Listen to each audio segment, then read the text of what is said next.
Okay,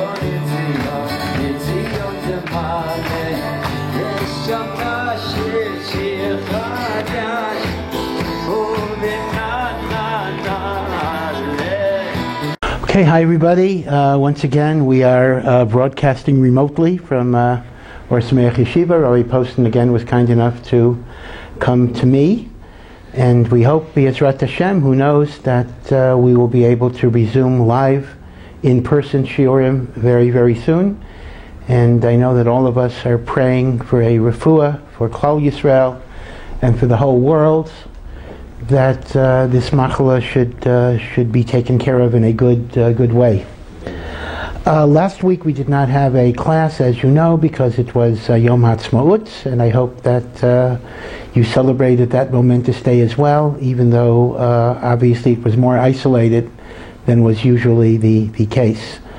Part of what we think about Yom Ha'atzmaut, I'm not going to talk about Yom Ha'atzmaut at length tonight, but part of it is the notion of Hakarat HaTov. Remember that the State of Israel was established in the aftermath of the awesome destruction of European Jewry, the 12 hellish years of Hitler, 1933 to 1945, wiped out 6 million Jews, 1.5 million children. We were decimated, we were devastated, we were broken. And while we don't really understand why such a thing happened to us, Hashem's ways are very, very mysterious. But in that aftermath, God gave us a precious gift. God gave us the ability to come back to our land after thousands of years, almost 2,000 years. And it was described that God gave us a little bit of a smile and an embrace and a hug after the awesome destruction that we went through. And when we look at all that Israel has accomplished, both in terms of religious life, in terms of an economic land that it's become, an economic empire, in terms of the aid and assistance that it gives to all over the world. In fact, I'm actually seeing now American Jews are calling for Israel to help the United States as going through Corona, kind of an inversion of the normal situation of America helping Israel. I think all of our hearts have to be filled with profound gratitude to the Almighty over one of the great, great miracles in Jewish history. Yes, we have many, many issues with the State of Israel. The old saying of 2 Jews and 3 opinions is very much alive in this country. But at the end of the day, this is a family feud. It is a fight among members of the family. We must love each other. We must care about each other. Yes, we disagree, and we have to be honest in our disagreements. But we can't allow the disagreements to poison the reality that we are one. And when we are one, Hashem will give us the siyata dishmaya, the divine assistance, to be able to deal with the so many issues that we have to face. So B'ezras Hashem, especially during this period of the counting of the Omer, the counting of the Omer is supposed to be a happy time, logically. It's we're getting ready to receive the Torah. It's a joyous day. And yet we know that during the Omer period we have various mourning rituals. We don't get married, we don't listen to music, we don't get haircuts as a sign of our sadness and our suffering. And the Gaonim tell us that this is because the 24,000 students of Rabbi Akiva, imagine the size of that yeshiva, all died during this period of time. Now there's a machlokas. Does that mean they died in 1 year? Does it mean they died over several years, but it was during this same period of time every year? Did they die because of a plague? That is what the Gemara literally says. Or did they die through the Romans because they participated in the insurrection of Bar Kokhba, of which Rabbi Akiva was the spiritual leader? It makes no difference what was the physical cause of their death. But Chazal, through their divine inspiration, identified the spiritual cause of their death. And that is, they did not show proper honor and respect and regard for each other. And therefore, as great as they undoubtedly were, they were not worthy to be the Torah leaders of the next generation. Because if I'm not able to look at my fellow Jew and see them in all of their dignity, in all of their beauty, in all of their radiance, I cannot be a teacher of Torah. I cannot be a legitimate leader of the Jewish people. And therefore they were taken away. The purpose of our mourning during the Omer is not simply to cry over a tragedy. After all, unfortunately, we have had tragedies that at least numerically were much worse. 6 million is a much larger number than 24,000. But the point of the mourning is not so much to cry and to grieve, as it is to remember and to rectify the reason for their deaths, and to understand that we must look at our fellow Jew and see their honor and see their dignity and see their chashivas. It's very, very interesting. Rav Hirsch points out that the word kavod, that we interpret to be honor, has the same root as the word kaved, which is heavy, weighty. And Rav Hirsch says, showing somebody kavod doesn't simply mean being polite to somebody. I could be polite to you, but I still regard you as my inferior. And I'm polite to you the way I might have compassion for an animal or whatever it is. Kavod is a very different orientation. Kavod means I look at you and I see you as weighty, as having gravitas, as being significant. Even today, at least in slang, when somebody is a significant person, we might say he's a real heavyweight. That's not referring to his boxing prowess, but it refers to the fact that he has something that's worthwhile. So kavod is not politeness.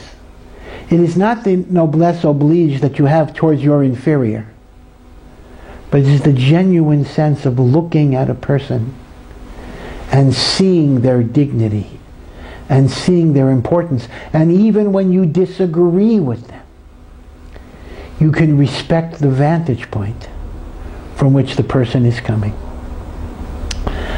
Needless to say, this is something that I think the Jewish people are very much suffering from.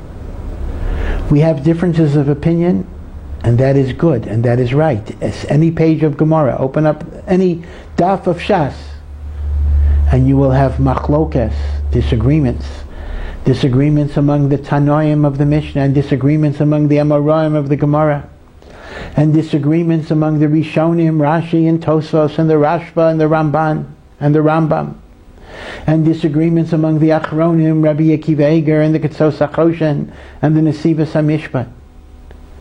Machlokes is kind of the spice of the Jewish tradition and the essence of Talmudic dialectic. But when we let that machlokes slide into demonization, delegitimation, disparagement, personal attack, we are reenacting the sins of the students of Rabbi Akiva in probably a much worse way than they did it. I assume that they did behave halachically properly, but they didn't have the attitude of respect. We unfortunately may take it even to a further degree. And that's going to taint our ability to accept God's Torah. Because to accept God's Torah, our sages say, we had to be ki ish echad uvalev echad, one person, one heart. And when we don't have that achdus and we don't have that unity, we as a nation are incapable of accepting God's Torah. And thus the idea that during the period of the Omer, we both prepare ourselves for Matan Torah and we rectify the chait of the Talmidei Rabbi Akiva are not really two missions.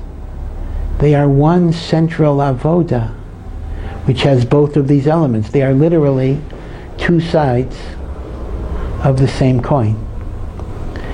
And this does raise an interesting point, because in some ways, we live in what you might call a religious polarization of personalities, in the sense that sometimes you have a person who is passionate and fiery about their avodas Hashem, who is so committed to Torah and to mitzvahs. It's gewaldig, it's tremendous.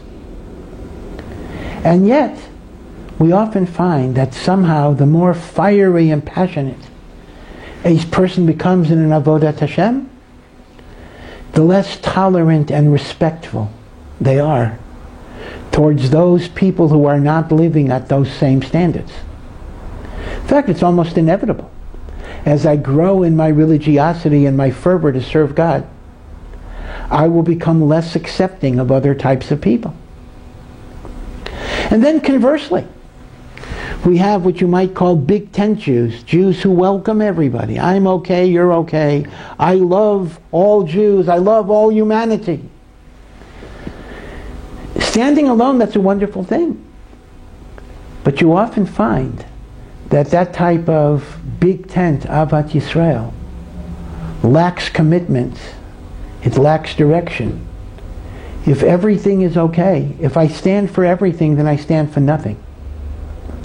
So we seem to have a Hobson's choice. We're between a rock and a hard place. I either become a religious fanatic who serves God at the expense of looking down at people and denigrating them, or I become a tolerant, loving, wishy-washy person who stands for nothing. It's going to be hard to kind of unite the two positive aspects of those personalities within a single religious orientation and framework. And yet, that's exactly what Sfirat HaOmer is calling upon us to embody. On one hand, as we prepare for God's Torah, we strengthen ourselves in the learning of Torah, in the doing of mitzvahs, in davening. And again, let me just insert the obvious point. Although, because of the crisis that both Israel and the whole world is facing, most of the shuls and most of the minyanim, most of the yeshivot, are functionally closed down. But that doesn't mean we compromise our learning in our prayer. If you're not able to daven in a shul with a minyan, then it's the opposite. The duty to intensify my own kavanah in my prayer becomes even greater. And in a sense, I now have an opportunity to develop my own personal, unique relationship with God. And if I can't go to a yeshiva, or a beis medrash, or a synagogue to go to my shir, then I have to learn, whether it be by Zoom, remote technology, or the simple old-fashioned way of opening up my Gemara and focusing on it. I have to do it. If we allow the difficulty that we're facing to create a weakness in our Torah and our mitzvahs, that would be a tragedy that would even be greater than the coronavirus itself. So we have to take this challenge and turn it into an opportunity to grow in our Torah and our mitzvot. And during the Omer, that's exactly what we do. But at the same time, we have to be mitaken, we have to rectify the sin of the Talmidim of Rabbi Akiva. In other words, and this is a general rule that's very helpful for life always, don't be a binary thinker. Don't look at life in the sense of either or choices. Should I be religiously intense or should I be a lover of other people? The answer is yes, be both. And one of the ways of looking at it is that if I want to be a religious fanatic, I'm using the word in a positive way, I mean no negative here, but I want to really be intense in my religiosity, then let me recognize that the same Torah that says Shabbos, Kashrus, Tefillin, and learning also talks about Avas Yisrael. So yeah, if I want to be a fanatic, again I use the word in a positive way, then let me be a fanatic in the love that I have for my fellow Jew as well. Let me fold that in to my definition of being religious, because we do have a distorted idea of what it means to be a frum Jew. You know, we divide the world between us and them, whoever the us is, whoever the them is. Religious versus non-religious. And we say, oh, religious means keep Shabbos, kosher, and the laws of family purity. And non-religious means no. Well, wait a second. What about religious including honesty in business? What about religious including Ahavas Yisrael? What about religious in terms of not speaking Lashon Hara? In fact, somebody once asked me, I was a little bit of a wise guy, how come there are Orthodox Jews who are not honest in business? Now, that's an unfair question, because there are people who are not honest in business in all walks of life, but this is what the person asked me. So my smart alecky answer was, there is no such thing as an Orthodox Jew who is dishonest in business, because if he is dishonest in business, he cannot be an Orthodox Jew. It would be the same absurdity as saying, how come there are Orthodox Jews who don't keep kosher? The answer is, if you're not keeping kosher, you're not an Orthodox Jew. But the problem is, we don't identify business ethics and bein adam lechaveiro as part of what it means to be frum. So I know what the guy was asking, and the guy was asking a good question. But if you really delve into it in an analytically precise way, then in point of fact, keeping the mitzvot bein adam lechaveiro is just as important, if not more so, than the mitzvot bein adam lemakom. And therefore, that is why Svira embodies what at first glance is a contradiction and an inconsistency.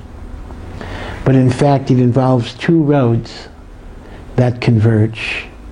And of course, the great inspiration for integrating these perspectives is none other than the first of our patriarchs, Avraham Avinu. Avraham Avinu is called Avram HaIvri, Avram the Hebrew. And Chazal say that the reason he's called Ivri literally means the other side of the road, or the other side of the river. And on one level it may refer to the origin east of the Euphrates. But midrashically, Chazal explain that Avraham Avinu was a person of such commitment, of such inner spiritual strength, of such spiritual passion, that he was willing to stand on one side of the river, so to speak, and the whole world could think he was crazy, and he did not deviate. He was the proverbial true believer. He stood by the emes, he taught the truth. He was not dissuaded even when his life was threatened, even when he was thrown into a fiery furnace. He was willing to die for his beliefs. It's interesting, that's why he merited the miracle. His brother waited until Avram was saved, and then he said, oh, I believe in God too, and he was thrown in and he got burnt. That's Sarah Imenu's father, Haran. And the reason is, God does miracles when you're willing to die for him. God is not going to do a miracle for you if you're just deciding because it's convenient and it's going to work out. But that same Avraham Avinu, who was fiery and passionate, and who stood by his ideology no matter what the rest of the world thought, was the Avraham Avinu who prayed for the most degenerate civilization on earth, the Rishayim, the evildoers of Sodom and Amorah.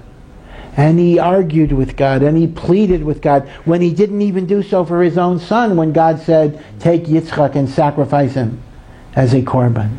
And he bargains, maybe there are 50 righteous people, maybe there's 45, 40, 30, 20, 10. And he begged and he cajoled and he argued, because he's seeking to find the good redemptive quality even in the most evil of people. So we look at Avraham Avinu and we describe Avraham Avinu as the first Jew. Now that's a little bit of a confusing term. It was before the Torah was given. and we should probably give a whole shir about what does it mean to be the first Jew. It is not such an obvious term. But whatever it means is, he set the pattern for what we have to be. Totally devoted to Hashem. And at the same time, seeing the goodness in others, seeking their welfare in both a physical sense and a spiritual sense, and understanding that fidelity to Hashem is not a contradiction to the love we have for others. It's exactly the opposite. One of the ways we emulate Hashem is by the love and care and concern that we have for others. And that's why the two themes of Sfirat HaOmer come together.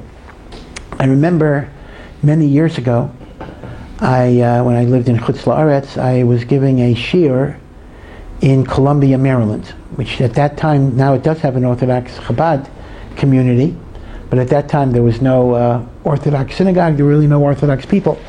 But I was giving a shiur to people who were interested in Judaism. And at the end of the shiur, one of the women went over to me, she had a question, and she prefaced her question with the statement, "I'm not as religious as you, but..." Now I honestly don't remember the question that she asked, but I do remember what I said, and I think Hashem gave me the right words to say. I said, "Why do you say you're not as religious as me? Maybe you're more religious than me. There may be things I know about that I do that you don't yet do, Shabbos or whatever it would be, but maybe you honor your parents better than I do. Maybe you speak less Lashon Hara than I do. Maybe you're loving and more kind than I am." You know, that's also in the Torah. That's also part of being religious. It's this artificial idea that being a religious Jew means X, Y, and Z that creates such a dichotomy. I think I mentioned many times before a beautiful, beautiful pasuk in Mishlei, in Proverbs, which I think people ought to write and tape on their refrigerators or put on their bathroom, well, can't put it in the bathroom, but put it on a mirror in the bedroom or something like that. And the pasuk says in Mishlei, "Kamayim aponim el panim, kain leif ha'adam li'adam." As water reflects the face that you show it, so too the heart of a human being reflects that which you show that human being. And the Vilna Gaon explains that when I look into a pool of water, the face that I see will be the face that I show the water. I show the water a smile, I will see a smiling face. I show the water a frown, I will see an angry face. Whatever I show is what I see back. Shlomo HaMelech teaches, as water reflects the face that you show it, the heart of man reflects what I show that person. I show you love, I show you concern, I show you respect. You will feel that way about me. I show you disdain, I show you denigration. You will feel that way about me. This is something very much to ponder. You know, we know in Eretz Yisrael, and again, this is a reflection both for Sfira and for the Yom HaAtzmaut that passed last week. We live in a very polarized society in Israel. Whether it's religious versus secular, whether it's Haredi versus Dati Leumi, whether it's different groups of Hasidim and Misnagdim, or different groups within the Hasidic or Misnagid world. And although there's so much that should unite us, we take every little difference and we magnify it. And each side looks at the other side that's a little different, with the attitude that anybody who is religiously to the right of me, or politically for that matter, is a fanatic, and anyone to the left of me is a heretic or an apikoros. It's only exactly where I am that's right. And we look at each other as if they're treif or no good or Amalek or Erev Rav, or any one of the many, many terms that get thrown around by religious and secular Jews. And we have to recognize that when we do that, that's going to intensify the hatred, resentments, and animosities that will be felt towards us, whoever the us is. And that's why nothing ever gets resolved in this country, because each side is delegitimating the other. If, on the other hand, we would try to find common ground, we would try to understand that to a large degree we're on the same page, in spite of many, many disagreements, then lahepech, the opposite would happen, as Melech Shlomo said. The respect and the love that I have for you is going to be mirrored back to me. There are a lot of examples one can talk about here. I remember a few years ago when there first was a law that talked about drafting yeshiva students into the army. And we know that this is a matter of great, great controversy. I'm not going to address the pros and the cons about that very difficult issue, but that is an issue in which both sides feel very, very deeply. On one hand, and the truth of the matter is there are strong, weighty arguments on both sides. On one hand, the national necessary burden of defending our state, which is a religious duty as well as a secular duty. On the other hand, the absolute importance of Torah study, even as a matter of national security, because a believer understands that without the zechus of limud HaTorah, the army cannot do its job. On the other hand, without the army, we're vulnerable as well. So this is a classic problem which has strong merit on both sides of the argument. So a few years ago, there was a demonstration by the religious people who were against this compulsory draft law. And at the time they said, it was around near the bus station, they said there were 800,000 people. That's, who knows, crowd estimates are often exaggerated. But 800,000 people, a huge crowd. And, Baruch Hashem, there was no violence. There were no garbage cans set on fire. People said Tehillim, people prayed. As rallies go, this was a Kiddush Hashem. It was a sanctification. But, Lani Astati, I think there was one little thing that was missing. What would have happened if after 2 hours of talking about the importance of Torah and how we can't let our B'nai Torah go into the army, which might be a secular environment, though, arguments. What if at the end of the 2 hours, a prayer would then be recited that Hashem should have rachamim and mercy for those who are serving in the army, and we're grateful for what they're doing, even though we don't want people to be taken out of the Beis HaMedrash. What would have happened had 800,000 people who were not in favor of compulsory military service acknowledge with gratitude the role of the people who have elected to serve and as a result are putting their lives at risk? I don't know what would have happened. My guess is Mashiach would have come. Because at that point, we would have bridged the gap. At that point, we would have said, yes, we have a hashkafic difference. Yes, we have a machlokas. But we acknowledge what the chayal is doing. We acknowledge what the police do, what the firemen do, what the garbage collectors do. And by acknowledging all of these different roles, they would acknowledge what Torah does as well. And that would have, I think, 800,000 people, that would have been the great bridge that perhaps, again, I'm not a Navi, and I would be a fool to claim that I know this, but I just have a feeling that that was almost a messianic experience that we failed to use. So, this hatred and polarization and I include by indifference as well, is not doing the Jewish people any favors at all. We're not doing the world any favors. We are delaying the Geula. We are prolonging the Churban Beis HaMikdash. And you are remaining in the very difficult situation that we find ourselves. Indeed, some have pointed out that the coronavirus itself kind of shows, just like one of the lessons of the Holocaust is a Jew is a Jew is a Jew, religious, non-religious. Hitler didn't care. And it kind of reminded us that we have this common fate. So Corona, maybe even in a stronger sense, reminds us that all human beings kind of are connected. It'll hit you if you're rich, if you're poor, if you're Jewish, if you're not Jewish, if you're from, if you're not from. It makes no difference.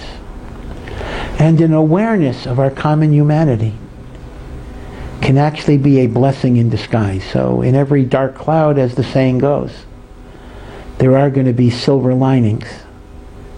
And maybe this awareness that we are so interconnected, maybe this awareness might be one of the lessons that we can take in a positive way. So in this connection, I just want to share with you a thought really from last week's Parsha, which really bears exactly on what we're talking about. We have in last week's Parsha the great mitzvah, Perek Yutes of Vayikra. Lo sisnas achicha b'levacha, do not hate your brother in your heart. V'ahavta l'reyecha kamocha, love your friend as you love yourself. V'ahavta l'reyecha kamocha, the mitzvah of Avas Yisrael. And in the Toras Kohanim, in the Medrash to Chumash Vayikra, we have the very famous statement of Rabbi Akiva, V'ahavta l'reyecha kamocha, you shall love your friend as you love yourself. Zeh klal gadol b'Torah. This is a fundamental principle of the Torah. This is the most fundamental principle of the Torah. V'ahavta l'reyecha kamocha. But the Toras Kohanim then brings a second view. And this is the view of Ben Azai. Ben Azai says, I got a better one for you. Instead of V'ahavta l'reyecha kamocha, I will cite you to a pasuk in Bereshis that talks about man being made in the image of God.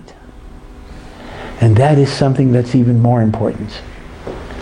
So what exactly is the machlokas here? Is there an issue between Rabbi Akiva and Ben Azai?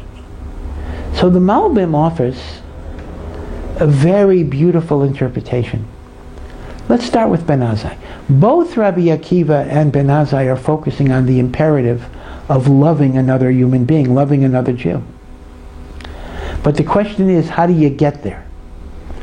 Ben Azai's approach is, you come to love another human being, not even Dafka a Jew, by contemplating where they come from. They are made in God's image, Tselem Elokim. Right? This is often described as the foundational Judeo-Christian ethic. Again, I'm not necessarily endorsing that description, but dignity of man. Man is made in God's image. Now, what does God's image mean? That obviously does not mean a physical image. God does not have a physical image. But it refers to spiritual qualities of intelligence, of compassion, of morality, of autonomy, of free will, of creativity. So Ben Azai says, when you contemplate the greatness of a human being, you will love him because you will see their divine qualities. So Ben Azai's argument is, start with philosophical contemplation, and that will bring you to love. Tselem Elokim. Rabbi Akiva differs with that position, because Rabbi Akiva's position is that philosophical contemplation as an abstraction only takes you so far. I could be a person who loves humanity in the abstract, but where the rubber hits the ground, I can't stand the people I work with, my neighbors. I fight with my own spouse and my own children, but I'm a lover of humanity. Rabbi Akiva's argument is philosophical contemplation is a generality, a generalization. It's an abstraction. It does not bring you into the concrete loving that you need to do. Concrete love must be manifest by action, by living in the real world, by facing the nitty-gritty of life. Now, here's what the Malbim says. V'yahavta l'reyecha kamocha is not a mitzvah of emotion. You should feel love. Because if the pasuk meant feel love towards a fellow Jew or a fellow person, it would have said, V'yahavta es reyecha, just like it says by loving God, V'yahavta es Hashem Elokecha. La reyecha, the prefix la, love to your friend, says the Malbim, is behavioral rather than emotive. It is action-oriented rather than philosophically oriented. Behave towards your friend in benevolent, kind, compassionate ways. So this is a very interesting machlokas. Ben Azai is emphasizing philosophical contemplation as the way that brings you to love. Rabbi Akiva says you learn to love by behaving in a loving way. The emphasis is on behavior, and as the Sefer HaChinuch says very, very often, Adam nifal kefi pulotav, which means instead of action being the result of emotion and thought, we look at virtuous action as that which educates me to feel and think a certain way. And that's the machlokes Ben Azai and Rabbi Akiva. And as we always know, when there's a machlokes, Rabbi Akiva and anybody else, halacha ki Rabbi Akiva. And therefore, in fact, a marriage counselor will often tell a couple who are fighting, and one says, I'm not in love anymore. Sometimes the response is, act as if. And then you might discover something within you that you were not aware existed. Love has meaning only when it's manifested in behavior. They tell the story about Leo Tolstoy, the famous author of War and Peace, that Tolstoy was a count in the old Russian aristocracy, and he was also somewhat of a social reformer. He wrote treatises against serfdom, against slavery, even against smoking, etc. So somebody once said to Leo Tolstoy, Count Tolstoy, I don't understand. You are against serfdom, you agitate for the freedoms of human beings, but you own serfs, and you don't treat them that well. And Tolstoy responded, just because I am a lover of humanity doesn't mean I have to be nice to people. Now, Tolstoy certainly understood what he was saying, and he's making a very, very good point. People are enamored with abstractions. The rights of man, democracy, freedom, love. But they can't say a kind word to the next door neighbor or their secretary or the person they pass in the street. And Judaism starts from the opposite premise. You love by what you do, and through your actions these beautiful emotions will come. Indeed, I think I've mentioned before that this is why the Song of Songs uses sexual intimacy as a metaphor for divine love. Right? You know, the Song of Songs almost didn't make it into the Bible. Banned in Boston. There were rabbis who took the position that the Song of Songs was simply a romantic story of a lover, a princess and her beloved, like Romeo, Lahavdil, like Romeo and Juliet. And they thought it had no place in our sacred writings. So there were rabbis who wanted to exclude the Song of Songs from the biblical canon until Rabbi Akiva taught that Song of Songs was a metaphor for the passionate love that God has for the Jewish people and the Jewish people have for God. And when it talks about my beloved was knocking at the door and I didn't want to get up, and when I finally got up, my beloved had left. That is not just describing a missed tryst, but it's describing the idea that when God is knocking and waiting to redeem us, we're not ready. And when we're ready, God is not ready. The panorama and the tragedy and the pathos of Jewish history. But the question becomes, if Shir HaShirim is indeed a metaphor for the intense love that God has for the Jewish people, why does Shlomo HaMelech, who was the wisest of all people, employ a passionate sexual description that can be easily misunderstood as, I won't say pornographic, but at least as romantic literature?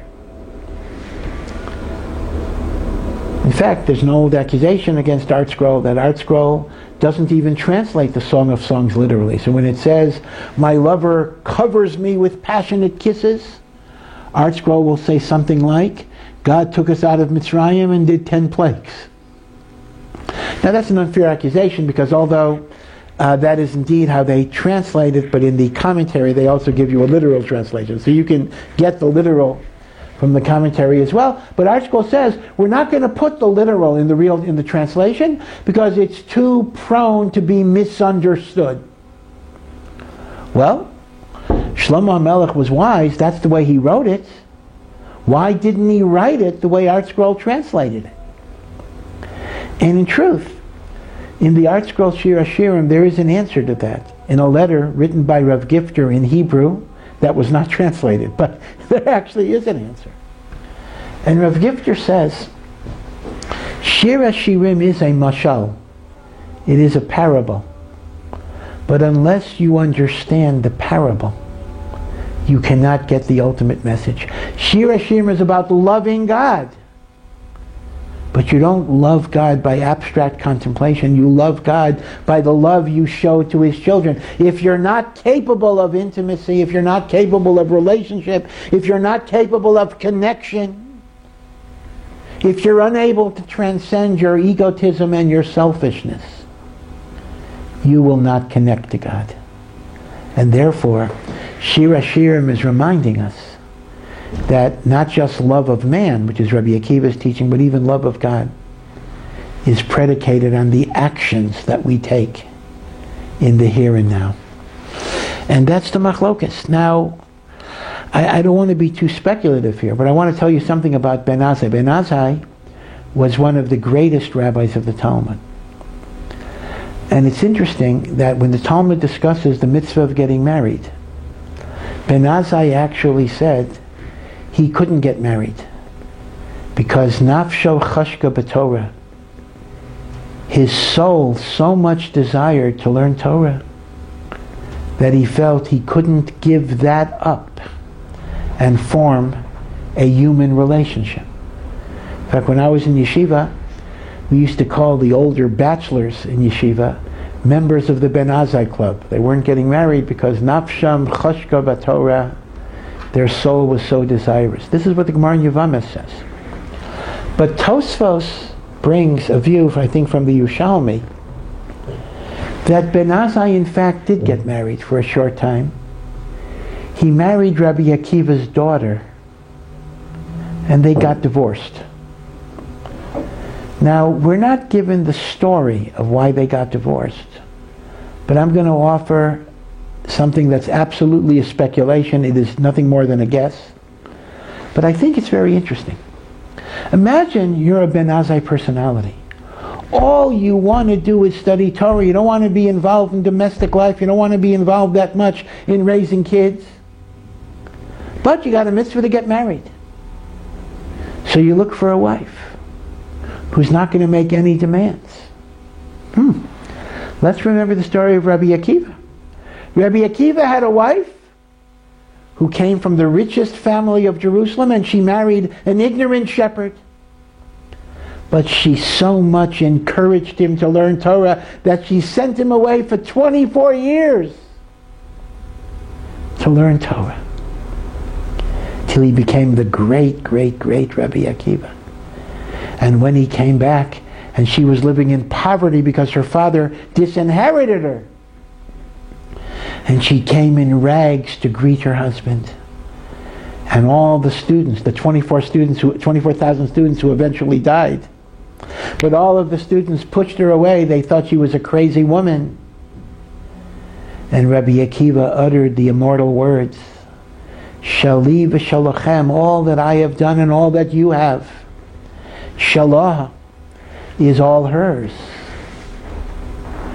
So, let's go to Ben Azai. So Ben Azai is saying, that's the type of wife I need. And therefore he married Rabbi Akiva's daughter. But what was the problem? Rabbi Akiva's daughter saw all the suffering her mother went through. She was not willing to live that life if they got divorced. The point I'm making is this. Ben Azai came to Avat Yisrael through philosophical abstraction. But that philosophical abstraction could not be implemented in the stresses and struggles of daily life. And that's why Rabbi Akiva identifies the behavioral aspect as being more important than the philosophical aspect. So that's the machlokas in the Torah's Kohanim. But now I want to share with you a related text. And this goes back to an earlier time than Rabbi Akiva. This is the great sage Hillel. And all of you know this story. It's one of the most famous stories in the Talmud about the non-Jew who wanted to convert. And he first went to Shammai, and he said to Shammai, teach me the whole Torah on one foot. And Shammai thought that the non-Jew was mocking him, and he shooed him away. The non-Jew then went to Hillel and said, teach me the whole Torah when I stand on one foot. And Hillel gave him an answer. Hillel said, in Aramaic, Ma desani lach, what is hateful to you, what you wouldn't want people to do to you. You wouldn't want people to disrespect you. You wouldn't want people to humiliate you. You wouldn't want people to disregard or ignore you. What is hateful to you, do not do to another person. Do not do to another, let's say. V'idach, and the rest, Sil Gemor, go and learn. Now, there are two questions on this famous passage. First, why does Hillel utilize what you might call a negative ethic of love instead of a positive? The Torah says, love your fellow as you love yourself. Hillel basically says, don't hurt him, don't do things to him that you don't want to be done to you. Now that is what we would think is a negative ethic. In fact, Christian theologians make a big point of this. Although you'll see in a moment, it's a very foolish analysis they have. They say, look at the difference between Hillel and Jesus. Jesus advocates loving your fellow person as you love yourself. Give him benevolence, show him compassion, show him care. Hillel, who represents the inferior Pharisaic morality, simply says, don't do bad things to people if you wouldn't want them to do bad things to you. So Hillel does not advocate love, Hillel just advocates not hurting. Well, it is true that Jesus did say, love your neighbor as you love yourself, but Jesus was quoting the Torah in Leviticus. It's in the Chumash. So it is a good question. If the Chumash advocates what we might call positive love, why does Hillel downgrade it to negative love? Surely showing somebody benevolence and kindness is a higher level than just not hurting them? That's question one. Question two is, how is Hillel's statement an encapsulation of the whole Torah? It's not the whole Torah. The Torah has mitzvot bein adam lamakom, between man and God, and the Torah has mitzvot bein adam lachaveru, between man and fellow man. At most, Hillel's statement might be a summary of bein adam lachaveru, do not do things to people you wouldn't want them to do to you. But how does Hillel's formulation pick up Shabbos and Kashrus and Tefillin and Shatnez? It's not the whole Torah. The guy said, teach me the whole Torah on one foot. At most, Hillel only offers half of the Torah, not the whole Torah. So these are two questions on this famous story. One is, why does Hillel move away from the positive to the negative? And number two, how is it the whole Torah, since Hillel's formulation is a summary statement of bein adam l'chaveiro, not bein adam lamakom, not between man and God.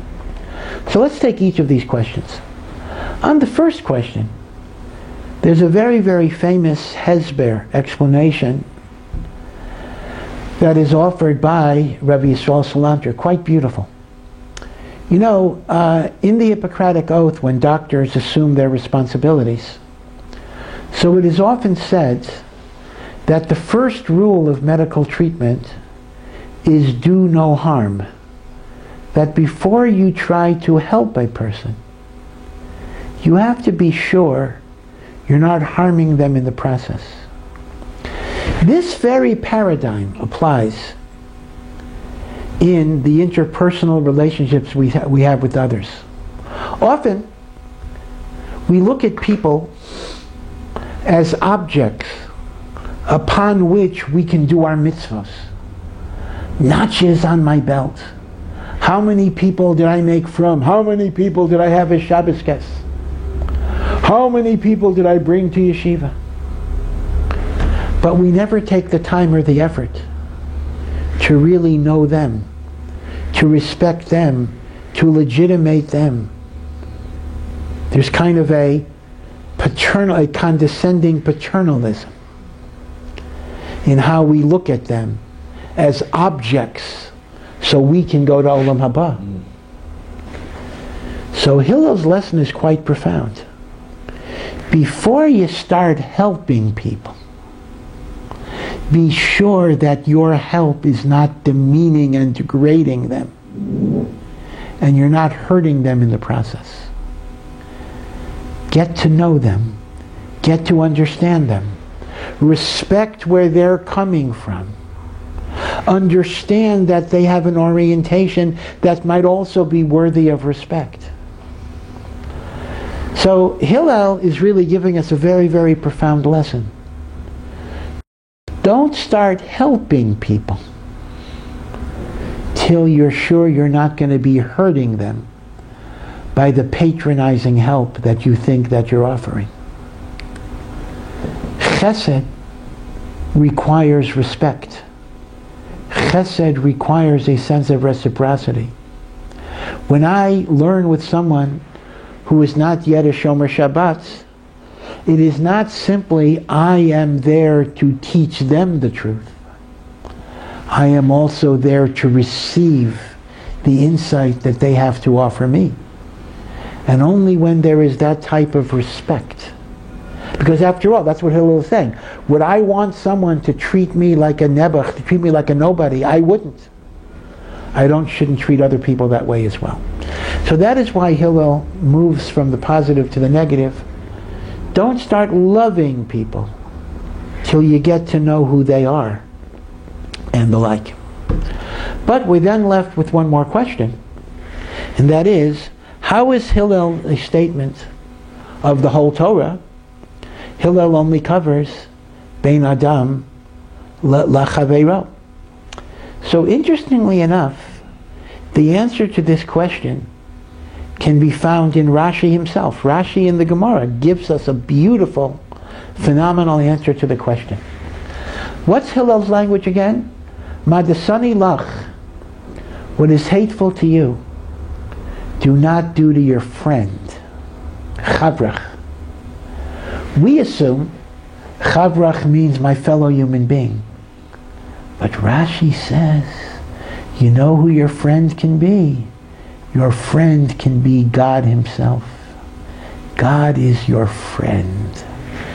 Now this is quite amazing, because we're used to describing God in many, many different ways. We describe God as our king. We describe God as our parent. Sometimes our relationship to God is like a slave to a master. And sometimes our relationship to God is like a child to a parent. Right? On Rosh Hashanah, when we blow the shofar, we say, Im kabanim, im kavadim. Maybe we're children, maybe we're slaves. If we are children, love us like a father has compassion for a child. And if we're slaves, have mercy on us. But now we have a new idea. That God is not only my king. And God is not only my parent. God is my friend.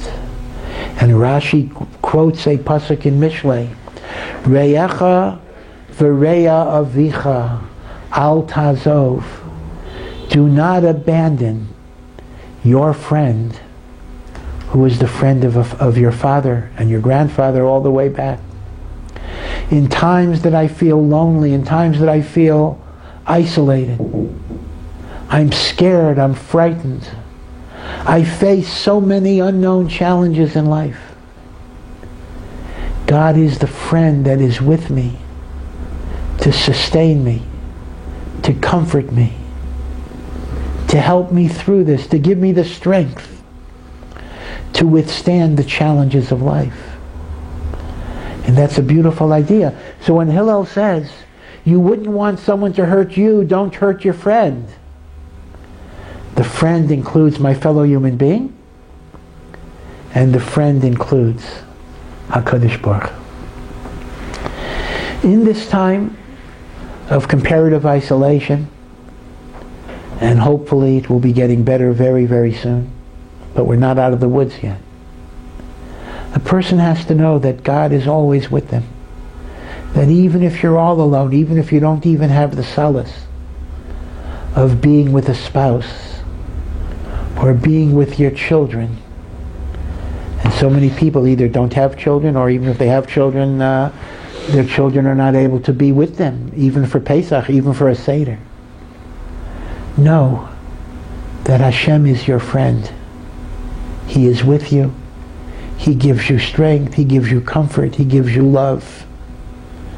And no one is ever alone, as long as there is a God in the world, and there is a God in the world. So, again, I hope for all of us, and all of Klal Yisrael, all of Eretz Yisrael, all of the world, Jew and non-Jew, that we should feel the loving presence of our Creator. We should feel the friendship that we have with HaKadosh Baruch Hu. And it should give us strength to go on, and strength to grow from challenge, and to take adversity and turn it into opportunity, and to take challenge and turn it into success. And then we will look back at this very difficult time, and we will hopefully be able to be proud at what we were able to accomplish, and that HaKadosh Baruch Hu will have much nachas and joy in the struggles of his children. So be well, and Shabbat Shalom.